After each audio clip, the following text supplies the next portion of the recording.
Hello అందరికీ, ఇవాళ మనం కొరమేనిగురు ఎలా వేసుకోవాలో చూద్దాము. ముందుగా చాప ముక్కల్ని నీసువాసన పోయేంత వరకు శుభ్రంగా కడుక్కోవాలి.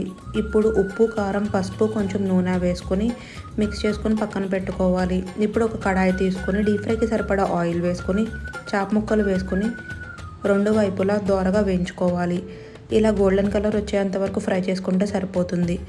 ఇప్పుడు ఈ ముక్కలని ఒక ప్లేట్లోకి తీసుకొని పక్కన పెట్టుకోవాలి. ఇప్పుడు ఇంకో కడాయి తీసుకొని అదే నూనె కొంచెం వేసుకొని ఉల్లిపాయ ముక్కలు, పచ్చిమిర్చి, కొంచెం కరివేపాకు వేసుకొని దోరగా ఫ్రై చేసుకోవాలి. ఇందులోకి కొంచెం ఉప్పు, పసుపు కూడా వేసుకొని ఫ్రై చేసుకోవాలి. అల్లం వెల్లుల్లిపాయ పేస్ట్, కొంచెం జీలకర్ర పొడి, ధనియాల పొడి, కారం వేసుకొని వేయించుకోవాలి. ఇప్పుడు ఫ్రై చేసి పక్కన పెట్టుకున్న చాప ముక్కలు కూడా వేసుకొని ఇది మొత్తం పట్టేలాగా ఒకసారి కలుపుకోవాలి. కొంచెం గరం మసాలా, కొత్తిమీర వేసుకుంటే కొరమేనిగురు రెడీ.